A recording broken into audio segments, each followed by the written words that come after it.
Цыклон Улі ударыў па Беларусі. Сотні вёсак без святла, транспартны каляпс у Менску.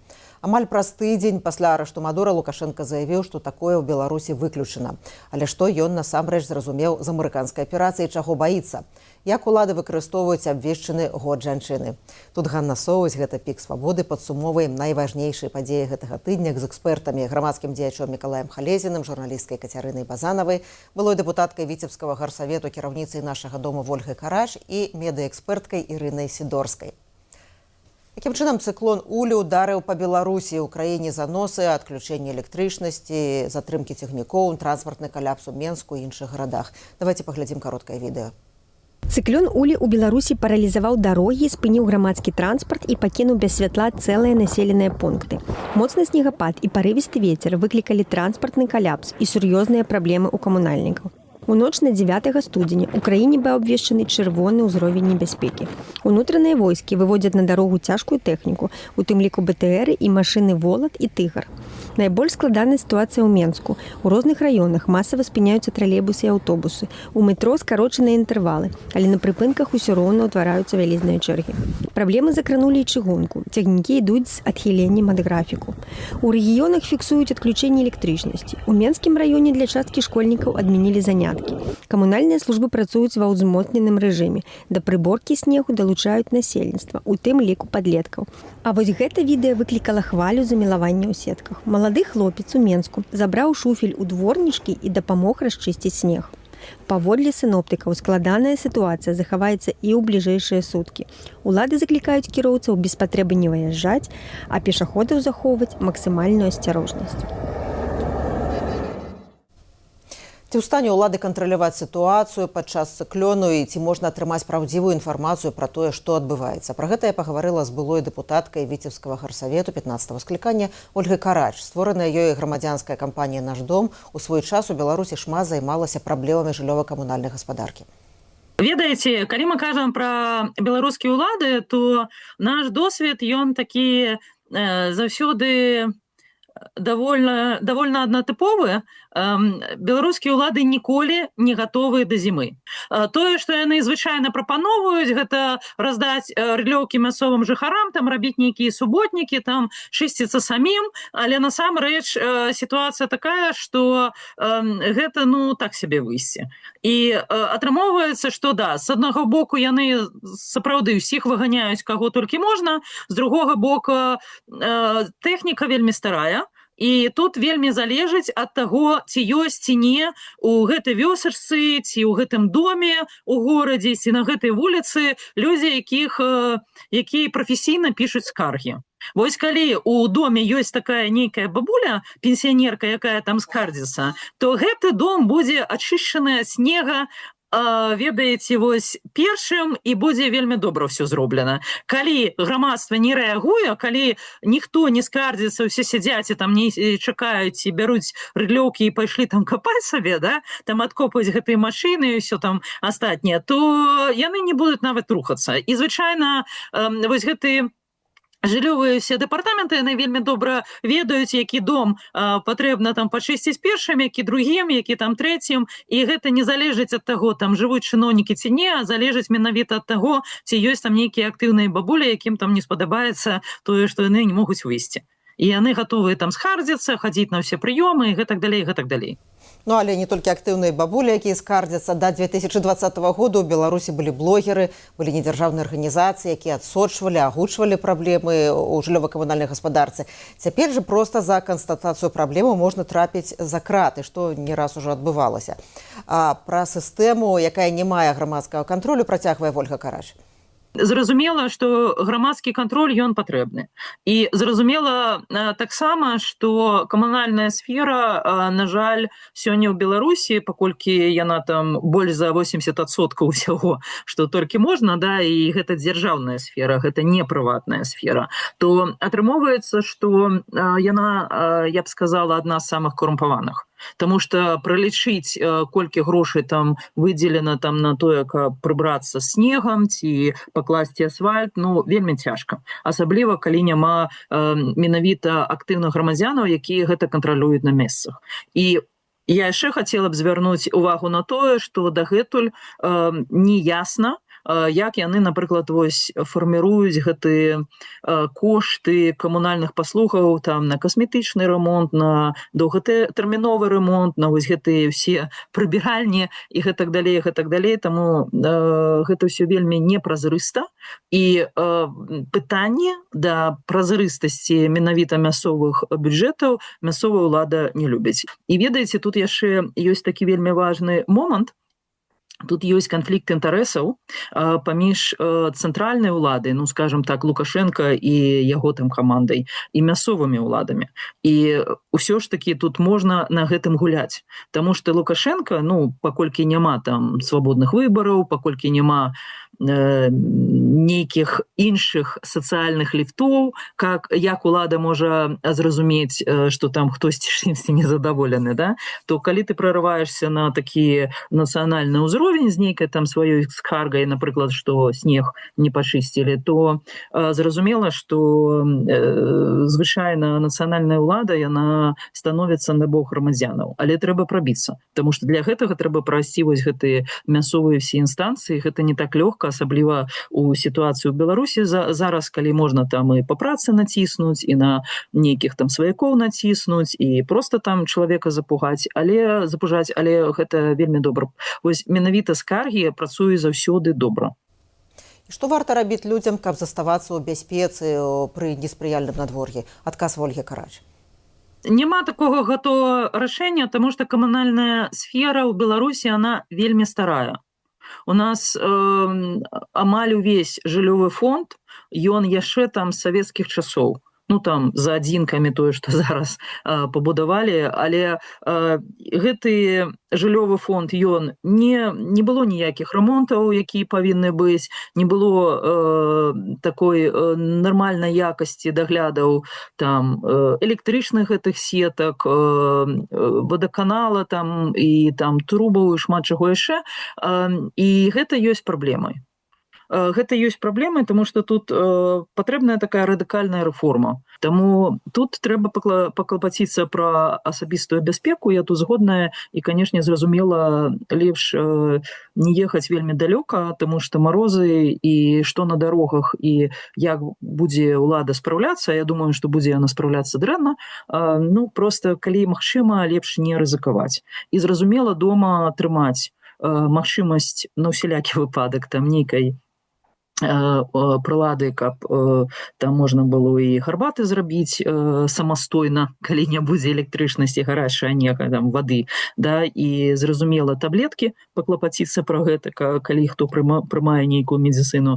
І вельмі важна таксама мець нейкія прадукты, якія не патрабуюць там доўга часа гатавання. Вось гэта такія, ну, самыя простыя рэчы, але ўсё роўна дома трэба мець. Там акумулятары і гэтак далей, гэтак далей. Гэта не тое, што нават вось снег і трэба тут адразу ў паніку падаць, гэта проста той мінімум, які павінен быць у кожнага чалавека, тому што мы бачым, што зараз жыццё такое, што можа здарыцца што заўгодна, і таму трэба мець нейкую такую самастойнасць, і ў тым ліку самастойнасць ад цэнтралізаваных нейкіх там сетак, электрычнасці, вады там і гэтак далей, гэтак далей. Ну так раіць былая дэпутатка гарсавету, кіраўніца ініцыятывы «Наш дом» Ольга Карач. На гэтым тыдні на Свабодзе выйшла вялікае інтэрв'ю з пісьменніцай Святланай Курс. Сярод іншага, Святлана кажа пра тое, што нягледзячы на цяжкія часы цяпер, яна бачыць пазітыўнай і вельмі аптымістычнай будучыню Беларусі.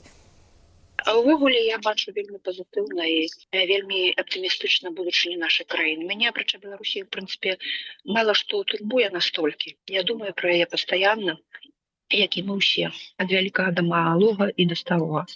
І я думаю, што Беларусь вельмі галодная па тым, каб быць Беларусю, па-беларускім па ўсім. Па-якасным, па-свежым, па-свабодным і не толькі па мова, культура, літаратура, гісторыя, але і па рэалізацыі кожнага чалавека, кожнага ў сваёй прафесіі на сваім месцы. Гэта як бы істотна для нас усіх, і для нас, чырвона-белых людзей, і для чырвона-зялёных людзей. Это вельмі істотна і важна. І не скажу, што мы з імі лёгка паразуменне знойдзем. Не, таму што прапаганда атрутная штука. Это менавіта гвалтоўная камунікацыя ў сваёй самай горшай праяве. Але мы знойдзем агульнае, таму што ў нас ёсць агульная краіна.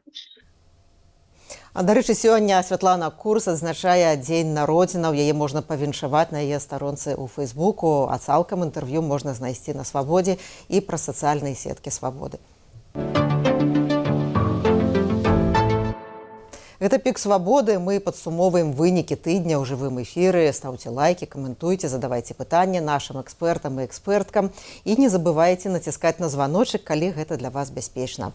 А зараз да нас далучаецца з Аргентыны журналістка Кацярына Базанова, якая спецыялізуецца на лацінаамерыканскай тэматыцы. Добрый дзень. Добрый день. Улады Венесуэлы заявілі пра шырокамаштабнае вызваленне з турмаў палітзняволеных. Мяркуецца, што гэта адбылося ў межах дамоўленасці прэзідэнта ЗША Дональда Трампа з Дэльсі Радрыгес, якая пераняла функцыі прэзідэнткі пасля таго, як Нікаласа Мадура 3 студзеня схапілі і вывезлі з краіны амерыканскія вайскоўцы. Венесуэльская праваабарончая група Фора Пеннел падлічыла, што ў краіне знаходіцца больш за 800 палітвязняў. Катерина, я перейду на русский язык. Что известно на этот момент? Поняла все, что вы сказали. Цудоўна. Абсолютно не переживать по этому поводу. Так я запытаюся, что вядома про вызволенне палітзняволеных? В настоящий момент отпустили 8 человек, из них 5 граждан Испании. Поэтому говорить о каком-то массивном выпуске политзаключенных не приходится совсем.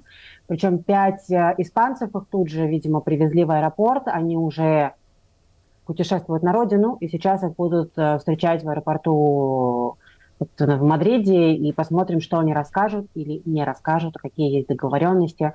Кто вышел в Венесуэле? Там вот буквально 3 человека. То есть это все довольно известные оппозиционеры, правозащитники, один бывший кандидат в президенты. В Венесуэле, напомню, введен режим чрезвычайного положения. Запрещено публично высказываться каким-то образом в поддержку Соединенных Штатов или в поддержку того, что произошло с Николасом Мадуро. Поэтому, несмотря на... Действительно, я вчера, правда, немножко всплакнула, когда смотрела эти видео. Люди провели там и год, и 2, и 3, и больше просто в ужасной тюрьме или койде. Я понимаю, что для белорусоязычных и для русскоязычных это не то чтобы такое знакомое название, но для нас, для здесь живущих в Латинской Америке, или койде, это одно из самых страшных мест, в принципе, на Земле. То есть это недостроенный торговый центр, который режим Чавеса и Мадуро превратил в самый большой пыточный центр западного полушария. Вот. И когда оттуда выходят люди, это что-то невероятное. Но опять же, они обнимали родственников, не делали никаких политических высказываний вообще. То есть они просто обнимались и уходили. Сейчас вокруг всех тюрем, вот вы сейчас как раз видите, стоят родственники тех людей, которые ждут, да, что их родных могут выпустить. Но будут ли выпускать массово? Когда будут выпускать? Информации нет абсолютно никакой. И, кстати, в своих, скажем так, заявлениях власти Венесуэлы ни о каком массивном. Они сказали, что мы готовы выпустить, по-русски я бы перевела, существенное количество заключенных. Надо понимать, что Мадуро, так же как и Чавес, действовали примерно как Лукашенко всегда. То есть, если начиналось какое-то прям обострение с Соединенными Штатами, то они имели обыкновение выпускать по несколько политических заключенных, опять же, делая так, чтобы это никогда не превращалось в какое-то народное ликование. То есть там действительно 2, 3, 4 выпущенных человека, которые редко что-то комментировали, либо которые тут же покидали территорию страны. Поэтому я вот прямо перед эфиром посмотрела специально социальные сети нынешнего президента Венесуэлы Делси Родригес. Ощущение просто шизофрении. То есть мы тут снаружи обсуждаем, то, что вот уже начали судить Мадуро, то, что венесуэльцы за границей все радуются, они правда радуются. В Венесуэле там на месте вообще ничего не изменилось. Совершенно. Все те же самые люди, все те же самые видео, мы работаем для Венесуэлы. И такое ощущение, что, скажем так, накал вот этого пропагандистского дискурса, он чуть-чуть ослабился, вот. Но, конечно, внутри все те же самые люди. Внутри на улице очень много вооруженных сторонников чивистского режима, которые ходят по улицам и особенно патрулируют их ночью. И никакого ликования, люди очень напуганы. Фактически все иностранные корреспонденты, которые хотели въехать в страну, они в нее не въехали. И это очень заметно. Абсолютно и по испанскому телевидению, и по аргентинскому телевидению. Почти все работают на границе между Колумбией и Венесуэлой. И, кстати, очень много там тоже демонстраций идет тех колумбийцев, у кого родные находятся в тюрьмах Венесуэлы, которые тоже годами требуют, чтобы их отпустили, потому что там в тюрьмах не только венесуэльцы. Ну, то есть мы понимаем, да, что испаноязычный мир, он такой довольно единый. Да, то есть это такое очень интересное пространство, то есть в венесуэльских тюрьмах были разные латиноамериканцы, до сих пор продолжают там находиться. Очень многих схватили в 24 году, когда были выборы, которые Мадуро на самом деле проиграл, но переписал и якобы выиграл. И очень многих людей хватали, вот, например, этих испанцев, которые отпустили, хватали же абсолютно по абсурдным причинам, а многим никакие приговоры никогда не были вынесены. То есть их просто держали в заключение, обвиняя в подготовке покушения на Николаса Мадуро, обвиняя в том, что они работали на ЦРУ, или обвиняя в том, что они работали на какие-то испанские спецслужбы. Ну, просто как бы абсолютно абсурдные, недоказанные ничем обвинения, и при этом люди в нечеловеческих условиях находились очень долгое время. Вот, но пока это 8 Катерина, человек. вы говорили про то, что у вас вы не стрымали слезы, калі бачылі, як выходзяць першыя палізняволеныя на свабоду. Я трошки паралелі правяду, беларускі палізняволены ў снежні таксама выходзілі на свабоду, у верасні выходзілі на свабоду і ў чэрвені, і таксама людзі не маглі стрымаць слёзаў, і беларускі палізняволены выглядалі таксама вельмі знясіленымі пасля беларускіх турмах, у якіх паводле ацэнак праабаронцаў таксама нечалавечая умова. Але я хацела вас пра іншае трошки запытацца, вот што адбываецца на вуліцах, ці былі там партрэты Мадура, ці помнікі Мадура, ці вот яны засталіся? Ну, во-первых, ничего скажем так, венесуэльцы настолько привыкли к репрессиям внутри, что ждать какой-то вообще реакции от людей не стоит. Люди очень осторожны в чем угодно. Ничего не случилось со сторонниками Мадуро, они как там устраивали свои эти бесконечные с прошлого воскресенья какие-то, значит, собрания, шествия, митинги, они все так ведут. Кстати, все государственные СМИ венесуэльские тоже все продолжают работать, они как будто бы игнорируют эту тему.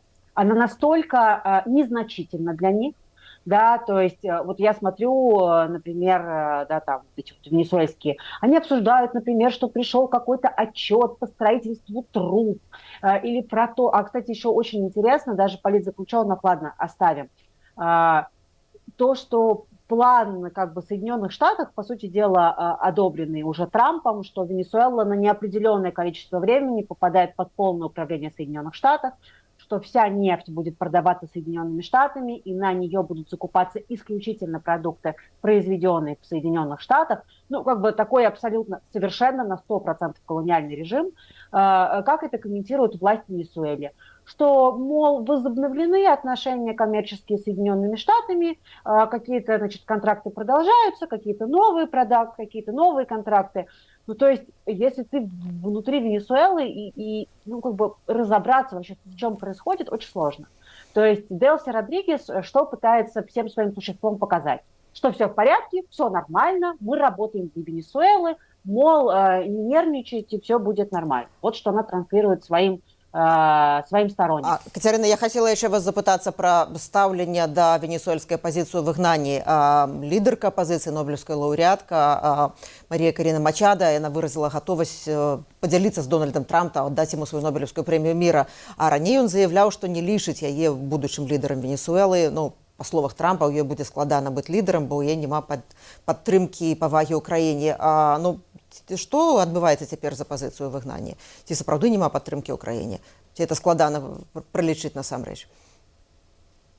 Очень сложно сказать, действительно ли имеет хоть какую-то поддержку Корина Мачадо в Венесуэле, правда.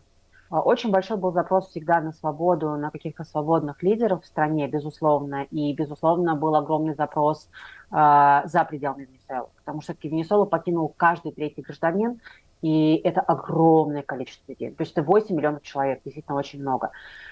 Ну, Трамп, мы знаем, да, что сразу после того, как арестовали Мадуро, сказал, что он не видит Мачадо абсолютно как лидера какого-то, они не будут ее никаким образом там не поддерживать, ничего.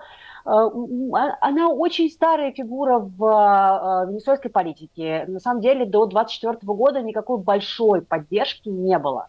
И это скорее уже всех пересажали к тому моменту, а кто-то уехал, поэтому она прям вот осталась там одна и как бы была поддержана.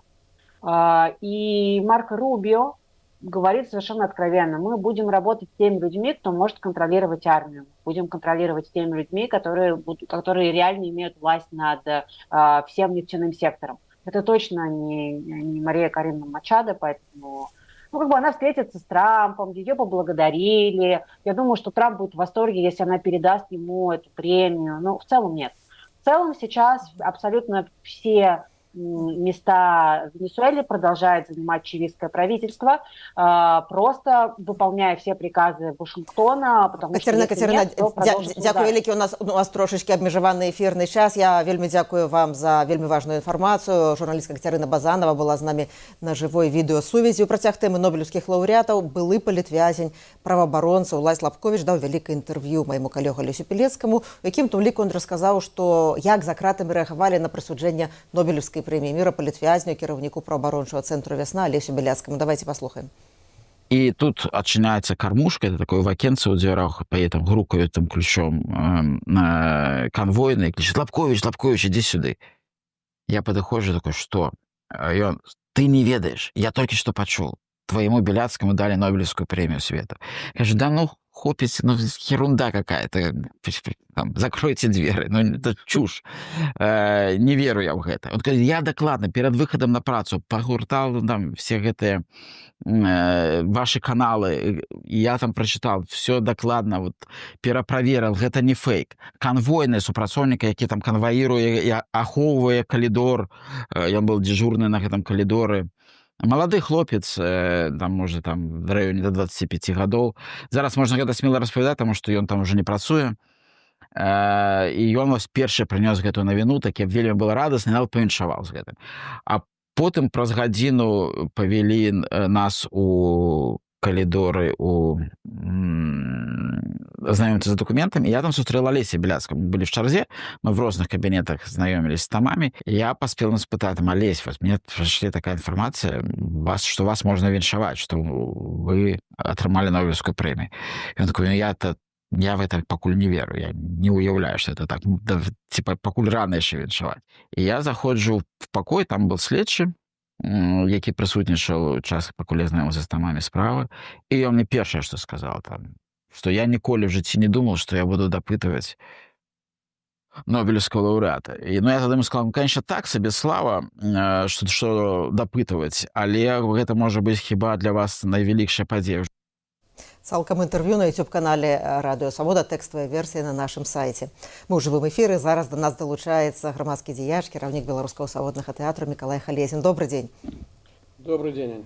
У чацвер пасля амаль тыднёвай паўзы Александр Лукашенко упершыню выказаўся пра амерыканскую аперацыю ў Венесуэле. Паводле Лукашэнкі, венесуэльскі варыянт у Беларусі нерэальны. Аперация Злучаных Штатаў Венесуэле – это саступкі Трампа вайскоўцам, і ў Беларусі размеркавалі ролі на выпадак раптоўнага знікнення самога Лукашэнкі. Давайте невялікі фрагмент поглядим. Мы распределили роли на случай, а что, если не будет президента? Слушайте, как в воду смотрели. Поэтому вариант Венесуэлы в Беларуси нереален. Даже если это произойдет, у нас все на этот случай предусмотрено. Но чтобы, опять же, вам повторю, или в третий раз скажу, чтобы это не случилось, мы, элита общества, прежде всего, идя впереди, должны видеть и знать свое место. Каждый на своем месте должны сделать максимум. Каждый. Какая бы у нас ни была диктатура и авторитаризм, этому каждого не заставишь сделать. Поэтому мы с вами обречены быть впереди в этом безумном, бушующем мире. Если будем это осознавать, у нас с вами все получится. Миколай, які урок вынес Лукашенко з амерыканскай аперацыі ў Венесуэле, і ці сапраўды яна нерэальна ў Беларусі, як ён кажа? Ну, у него-то всегда это вызывало патологический страх, когда с кем бы это ни происходило. То есть даже когда там были мягкие уходы там Ахмадинежада или там смерть Чавеса, все это по нему всегда било. И это понятно почему, да, потому что он себя ставит все равно в этот ряд. То есть он член этого клуба, и он никуда от этого деться не может и не сможет до конца своей жизни. Поэтому у него всегда будет страх перед тем, что его украдут, и перед тем, что его убьют. У него будет точно так же страх за его детей, особенно за младшего. И это то, с чем он живет, и то, с чем он будет продолжать жить до последних своих дней. Потому что так устроена судьба диктатора.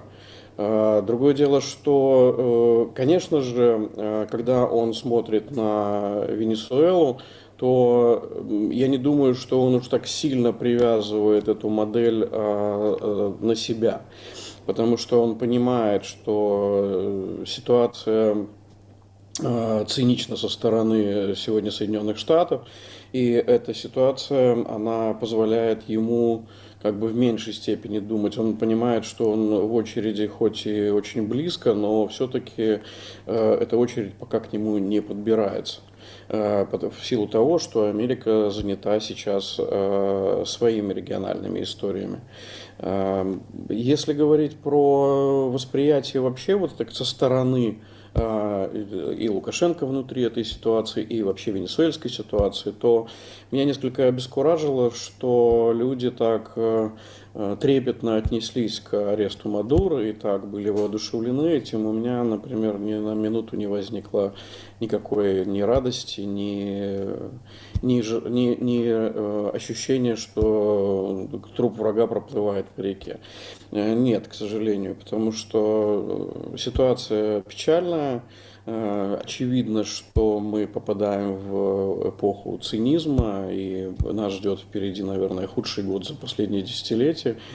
И то, что этот цинизм стал таким доминирующим, и он имеет под собой теперь новую философию, и очень быстро люди, даже политики, которых я считал какими-то моральными авторитетами, как быстро они восприняли слова там «дил», «сделка» и так далее. И я понимаю, что это не тот мир, в котором хочется жить, развиваться и так далее.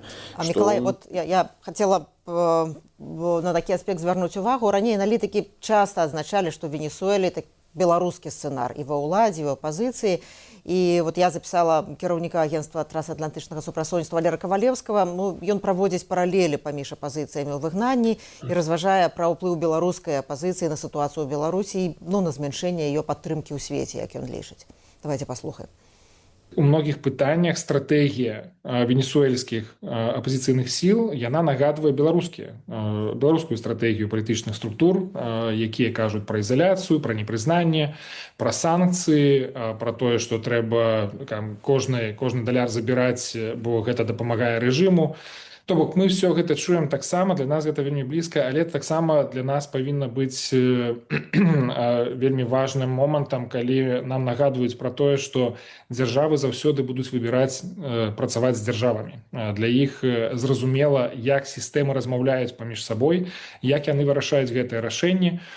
Што адметна пра Венесуэлу, што для мяне таксама было важнай інфармацыяй, што ўсё ж такі амерыканцы вельмі глыбока заходзілі ў венесуэльскую тэматыку, працавалі з венесуэльскай апазіцыяй, з Марэяй Мачадо, у тым ліку былі размовы, але яны засталіся расчараванымі некаторымі момантамі гэта супрацоўніцтва і тое, што яны ўсё ж такі ацэньвалі досыць аб'ектыўна, я думаю, сістэмна іх уплыў на сітуацыю ў краіне.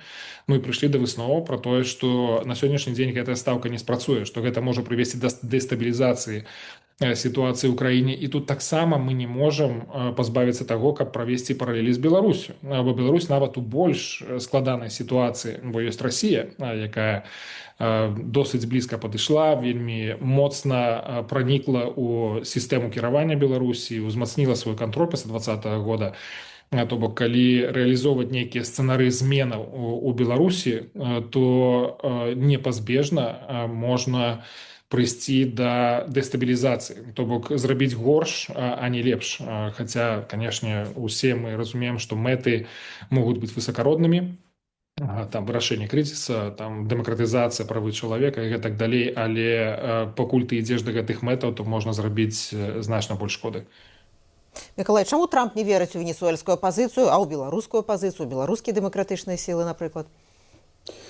Ну, я тут не совсем соглашусь с Валерой, потому что у меня несколько другой взгляд на эту ситуацию. Обратите внимание, что ничего не изменилось. То есть после того, как Мадуро украли, для обычного венесуэльца не изменилось ничего. То есть, да, отпустили там 9 иностранных граждан, да, может быть, отпустят кого-то еще, но в целом ничего не изменилось, потому что изначальный подход был не как старый американский подход, да, с экспортом демократии, да, даже когда все-таки было больше изменений, даже когда вырывали Норьегу из Панамы или когда захватывали Гренаду. Но ситуация здесь, она радикально отличается. Это тот самый big deal, да, это разговор о том, что и в котором, кстати, путаницы невероятное количество. Поэтому, если говорить о том, что работали они с оппозицией, пытались, остались там недовольны, у меня нет в этой особой веры. Потому что если американцы и работали, то в данный момент они работали с чиновниками. И абсолютно четко понимая, что Мадуро это не Чавес. Мадуро это все-таки водитель автобуса. Это подставная фигура.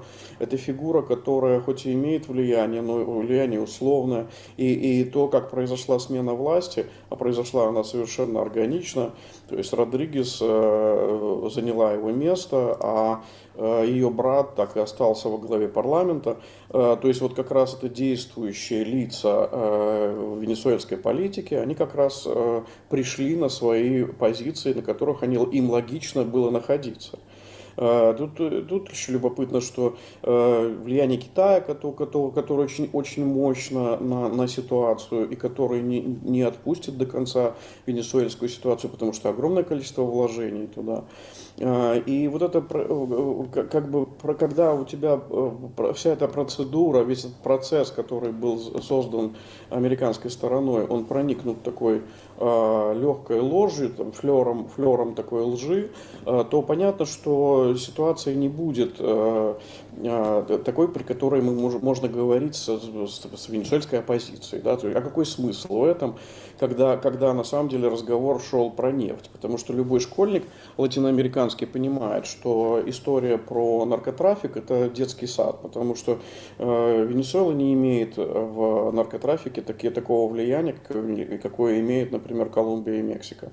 И более того, Венесуэла не поставляет вот этот огромный объем кокаина на Европу, как это делает Колумбия. Это совершенно разные истории. И американцам не нужна была венесуэльская оппозиция, потому что изначально не планировалось, что оппозиция займет ключевые позиции в Венесуэле сейчас, а займут те люди, которые находились, пусть не в тени, но в такой полутени от Мадуро. Я почему говорил про Китай, любопытная история, что сама Родригес и ее брат, ведь их отец, это такой бывший, как его называют, партизан, но на самом деле такой практически бандит венесуэльский, такой романтический герой для всей Венесуэлы. При этом он возглавлял маоистскую партию, и поэтому связи для китайцев Родригес и ее брата, они как бы очень пользуются большим доверием у китайской стороны, и поэтому эти отношения будут продолжаться. И в том числе вот про ложь, что я сказал, это когда разговор шел про нефть. Ну, мы же понимаем, что ситуация не такая простая. То есть на сегодняшний день тот там, 1 миллион баррелей, который достает венесуэльская нефтедобыча сегодня, это та нефть, которая распределена, которую извлекают, в том числе китайские партнеры, там даже Chevron компания американская. То есть просто так забрать у этих компаний их нефть, это будет очень странно, потому что это просто будет какая-то экспроприация, которую никто не позволит, ни один суд в мире. Ну, ты вяртаючыся, я хочу все ж вярнуцца да сітуацыі, да паралеляў паміж венесуэльскай і беларускай пазіцыяй. Мы запыталіся таксама дарацца Святланы Ціхановскай, Дзяніса Кучынскага, як успрымаюць Святлану Ціхановскую дэмакратычныя сілы заходнія партнеры, як тых, хто можа пераняць уладу ў краіне, ці хутчэй як маральны сімвал. Давайте паслухаем адказ. Калі паглядзець на факты, на тое, якое супрацоўніцтва ідзе у Святланы Ціхановскай, у офісаў, у структураў аб'яднанага пераходнага кабінета таксама, з еўрапейскімі партнёрамі перадусім, ну і агулам з дэмакратычнымі партнёрамі, бачна, што той час, які не толькі час, але і сродкі і таксама всю дапамогу, якую аказваюць і супрацоўніцтва, якое ідзе з намі, яно выходзіць шырэй за нейкую маральную падтрымку. Таму што калі б не было разумення і такой нейкай веры сапраўды і даверу да офісу і да структур, то такой бы падтрымкі як бы не аказвалася, да? І той факт, напрыклад, што Еўрапейская камісія ў прыватнасці, да, праводзіць штогадовыя стратэгічныя кансультацыі, што ёсць падтрымка для незалежных медыяў, што ёсць падтрымка для грамадзянскай супольнасці. Той факт той, што выдаткана 3 мільярды еўра на дэмакратычныя змены ў Беларусі, гэта падкрэслівае тое, што все ж таки ёсць і пэўны давер і разуменне таго, што калі будуць адбывацца перамены, то ёсць і людзі, і структуры, і падтрымка для такіх зменаў. То бок каб не былі зроблены канкрэтныя дзеянні на працягу 5 гадоў, то бок гэта не толькі рэч, якая там адбываецца, не знаю, раз на месяц, ці там толькі ў 2020 годзе, калі былі пратэсты, вось, і калі была, скажем так, карцінка і там разуменне, што вось-вось нешта можа адбыцца, а гэта працягваецца цягам 5 год. Дзесьці лепей, дзесьці як бы можа горш, дзесьці больш актыўна, дзесьці менш актыўна, але сам факт вось этой паслядоўнасці за гэтыя 5 год ён паказвае тое, што ўсё ж такі да Ціханаўскай ставіцца больш, чым для, ну, просто не ведаю, там маральна аўтарытэрна ці не. Ту працу, якую робіць дэмакратычныя структуры і грамадзянская супольнасць, гэта менавіта вось такая праца зараз на тое, каб быць падрыхтаваным да вакна магчымасцяў. Гэтае вакно магчымасцяў, яно заўсёды можа з'явіцца, оно можа быць вельмі, хутчэй за ўсё будзе вельмі кароткім, і ім трэба будзе скарыстацца досыць хутка і быць максімальна падрыхтаваным, наколькі гэта магчыма. Ну і працяг думкі Дзяніса Кучынскага пра акно магчымасцей. У чацвер аб'яднаны пераходны кабінет звярнуўся да, як ён называе, дэ-факта уладаў Беларусі з прапановай круглага стала. Для выхаду з палітычнага крызісу ў Беларусі яны аргументуюць гэта тым, што Мадура памыліўся, калі адмовіўся ад дыялогу з апазіцыяй, калі чыніў рэпрэсіі, калі лічыў сілавыя структуры сваёй непрабіўной аховай. Это все цытата. Ну і выніку лёс Венесуэлы будзе залежаць ад знешніх фактараў, так лічаць у аб'яднаным пераходным кабінеце. Ці лічыце вы імаверным, што Лукашенко пойдзе на круглы стол з дэмакратычнымі сіламі ў выгнанні пад уплывам падзей у Венесуэле? Он будет упираться до конца. Но тут важно, очень важно сказать это в продолжении того, что сказал Денис. На сегодняшний день, если говорить о неких политических структурах в изгнании в мире, то структура белорусской оппозиции в изгнании находится в абсолютных лидерах и по уровню представительства, и по уровню структурированности, и по уровню доверия со стороны зарубежных партнеров. Я говорю в данном случае и о Европейском Союзе, и даже о Соединенных Штатах. Поэтому понятно, что если Лукашенко и вести переговоры при посредничестве, не знаю кого, Европы или США, или кого бы то ни было, то, конечно, это разговор должен быть с нынешней демократической оппозицией Беларуси, находящейся в изгнании. Пойдет ли он на это? Он будет вилять до самого конца. До того момента, пока он не осознает, что у него есть угроза его существованию. Только это может подтолкнуть его к подобным переговорам. Так он будет... Он даже своих партнеров, от которых очень сильно зависел, вроде того же Путина, он их кидает и разводит, и что угодно делает, потому что его опора на его чувство самосохранения, она его до сих пор не подводила.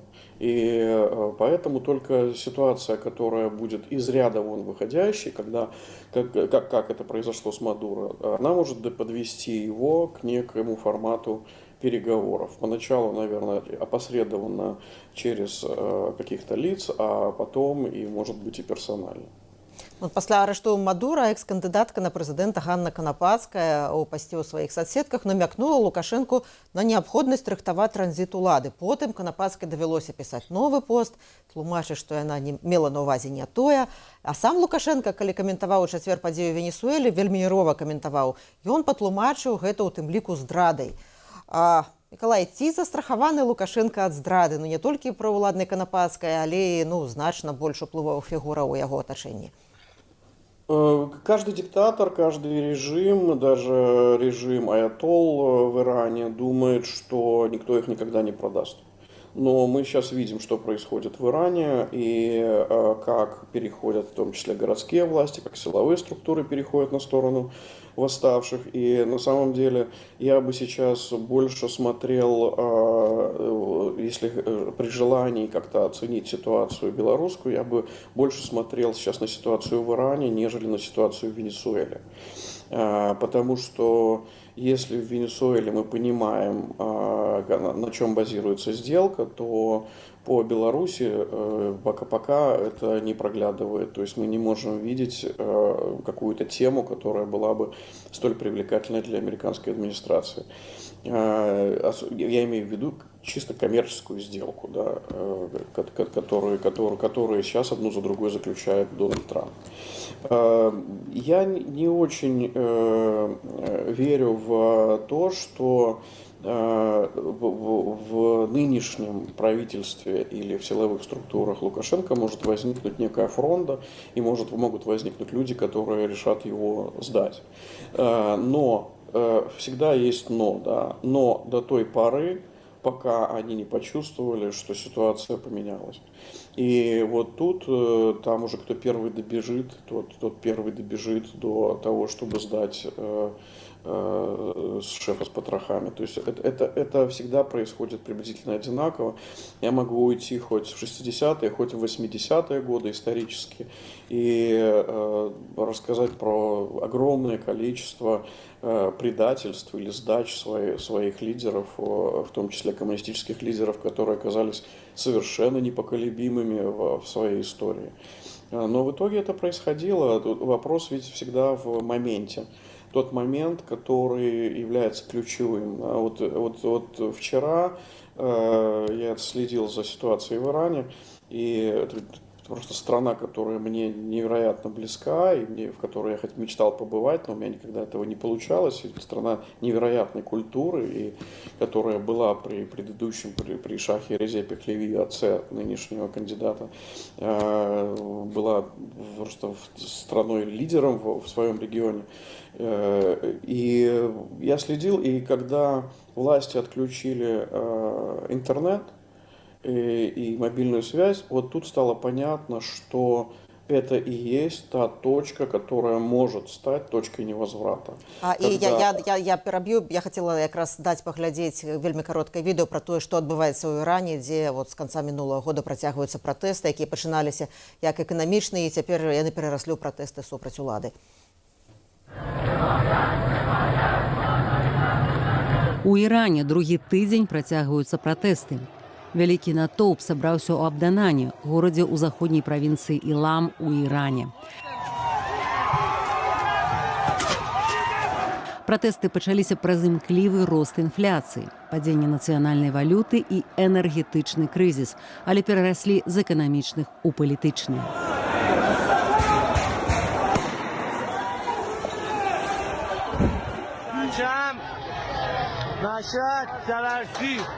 Радыё Фарда пацвердзіла смерць 20 пратэстоўцаў. Праваабаронцы кажуць пра як найменш 30 забітых.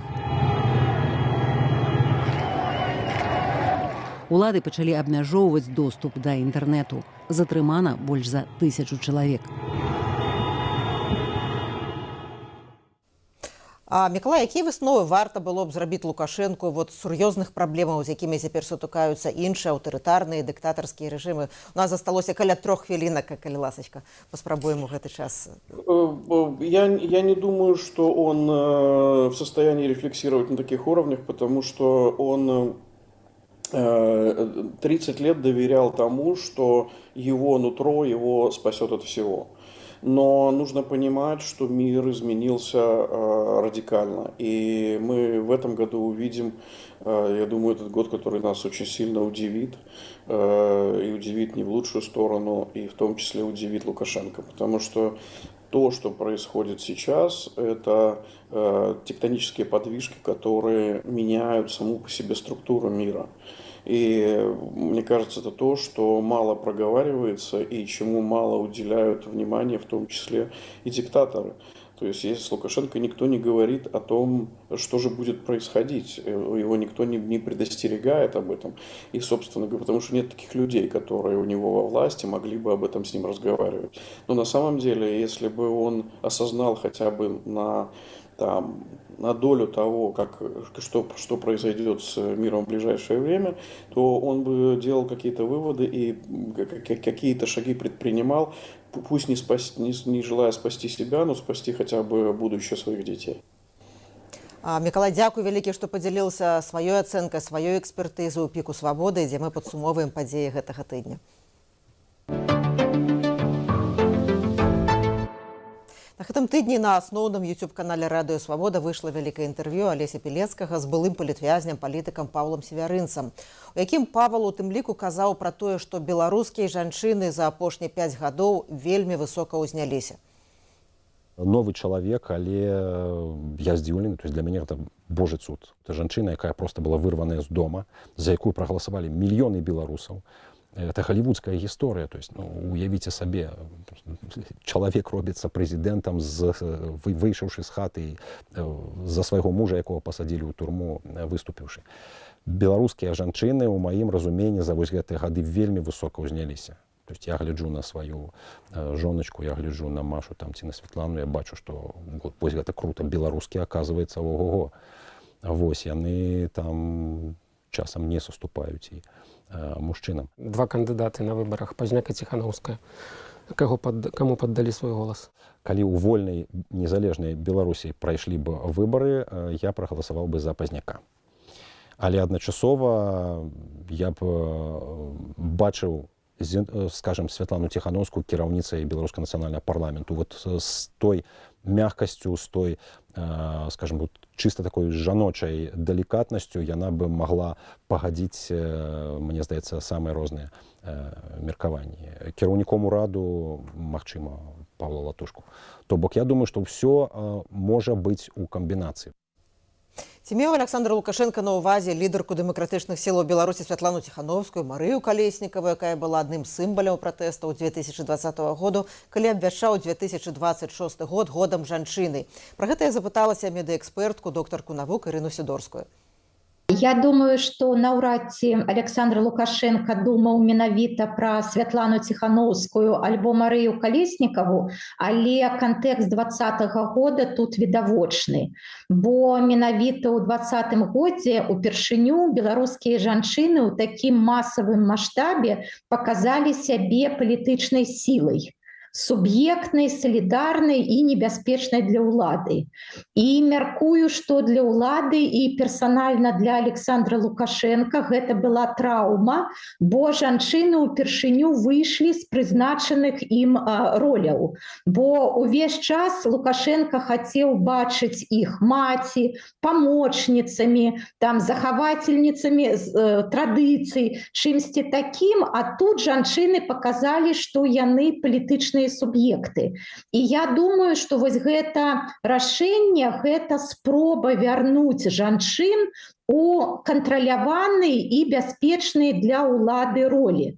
Каб яны далей былі маці, былі працаўніцамі, але абавязкова лаяльнымі і не палітычнымі. З нагоды абвешчанага Лукашэнкам году жанчыны была і палізняволеная Наталья Кукішева, якая сядзела 2 гады за каментары ў соцсетках, апублікавала відэо ў тик-току. У відэо яна расказала, як у беларускіх турмах ставяцца да жанчын. Яе відэо за некалькі дзён набрала некалькі мільёнаў праглядаў, сотні тысячаў лайкаў і тысячы каментароў. Давайте поглядим фрагмент. Меня зовут Наталья, и я 2 года отсидела за комментарии в социальных сетях. В Беларуси 2026 год объявили годом женщины. Я хочу рассказать свою историю о том, как в белорусских тюрьмах относятся к женщинам. Я была задержана по довольно громкому делу, и нас было по этому делу проходило около 200 человек. После задержания нас 2 месяца держали в полной изоляции. По приезду нам выдали пачку прокладок 8 штук, рулончик туалетной бумаги маленький белорусский, зубную пасту маленькую, щетку и детское мыло. Нам приходилось экономить туалетную бумагу, нам приходилось экономить прокладки, потому что прокладки протекали, были полные, воняли, но мы не могли их поменять, потому что нам их просто не давали. И вот не забуду случай, у девочки началась менструация в пятницу вечером, и вот на субботней утренней там проверке она начинает говорить о том, что дайте, пожалуйста, прокладки, потому что у меня закончились, и у меня там вымазалась одежда. На что ей отвечают, что сегодня все закрыто, и поэтому ждите до понедельника, дадим только в понедельник. Но у нее, конечно, случилась истерика, потому что она начала спрашивать о том, что как сказать своим месячным, чтобы они подождали до понедельника. Не шли, а подождали. Калі ўлады сапраўды хочуць гаварыць і хочуць вырашаць праблемы жанчын, якія праблемы найперш трэба ўздымаць, акрамя нечалавечых умовах у жаночых вязніцах? Паслухаем адказ Ірыны Сідорскай. Калі б улада насамрэч клапацілася пра жанчын, калі б улада бы паважала жанчын, яна б імкнулася вырашыць тыя вялікія і шматлікія праблемы, якія стаяць перад беларускімі жанчынамі. І я бы пачала таксама з абароненасці жанчын перад гвалтам, і гвалтам не толькі у месцах, дзе няма свабоды для жанчын, не толькі ў турмах. Гвалт існуе, на жаль, у адносінах да жанчын як сістэмная з'ява ў Беларусі, і мы можам браць любую сферу, і там гэты гвалт таксама існуе. Гэта і сітуацыя на працы, калі жанчыны даволі часта сутыкаюцца і з сексуалізаваным харасментам, і з іншымі відамі гвалту. Гэта гвалт у дзяржаўных установах, гэта гвалт у сям'і, і беспакаранасць тых, хто гэты гвалт рэалізуе. Гэта такая важная праблема, як эканамічная няроўнасць жанчын. Калі мы возьмем сферу працы, эканамічных стасункаў, то жанчынам складана уладкавацца на працу, асабліва калі ў іх ёсць малыя дзеці. Вялікая розніца паміж сярэднім заробкам мужчын і жанчын у Беларусі. Гэтыя 27%, гэта вельмі вялікая розніца. Гэта шкляная столь, якая ёсць у жаночай кар'еры. І гэта, зразумела, гэтая двайная, а то і трайная нагрузка на жанчын, калі жанчына працуе не толькі на працы, але выконвае значна больш вялікі аб'ём хатняй працы, чым мужчыны. Гэта таксама значная праблема.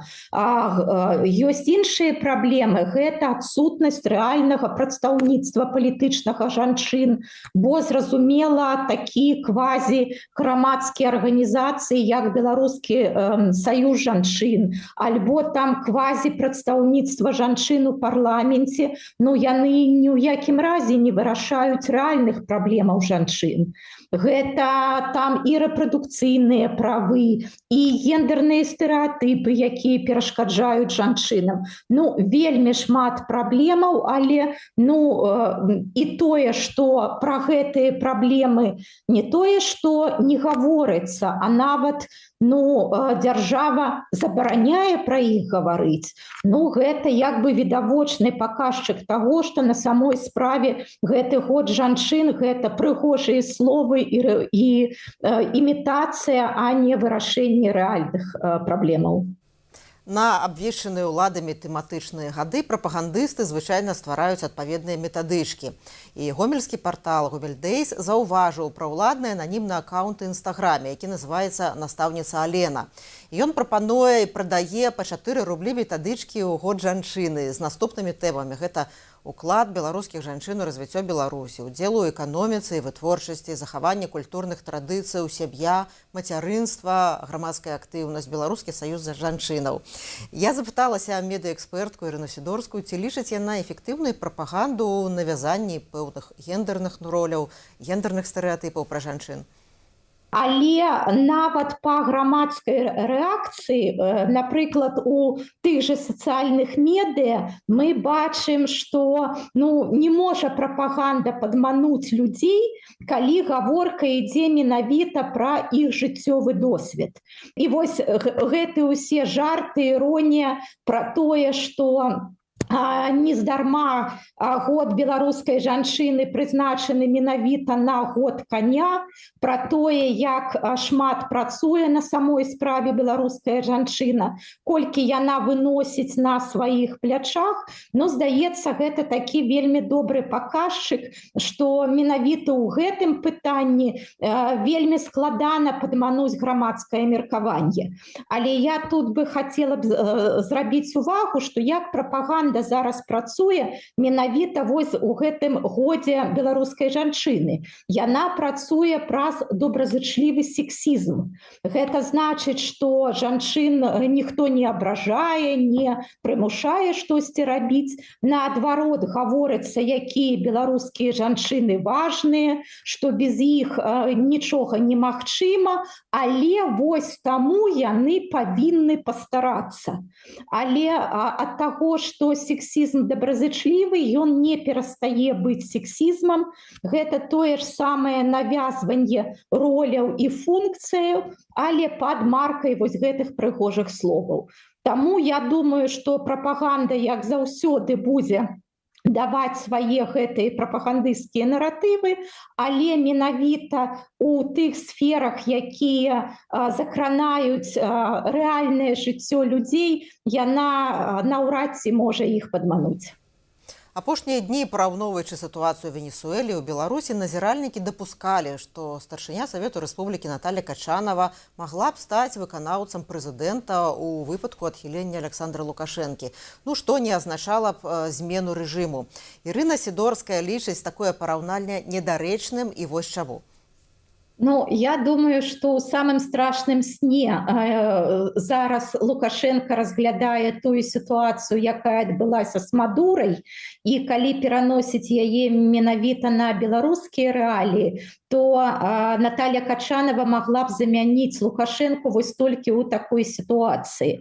Але, спадзяюся, гэтай сітуацыі не будзе, бо яна не прыводзіць на самой справе ні да чаго добрага, але думаю, што у любым выпадку змены ўлады, якая у Беларусі таксама непазбежная, але, спадзяюся, па больш такіх нармальных абставінах, я не думаю, што гэта будзе Наталья Качанова. Гэта будзе хтосьці з мужчынаў, і таму, што менавіта так пабудаваная гэтая сістэма. Гэта была медыэкспертка, доктарка навук Ірына Сідорская. На гэтым мы завяршаем выніковы пік свабоды. Заставайцеся ў бяспецы, у няпростыя часы і ў неспрыяльнае надвор'е, а таксама са свабодай.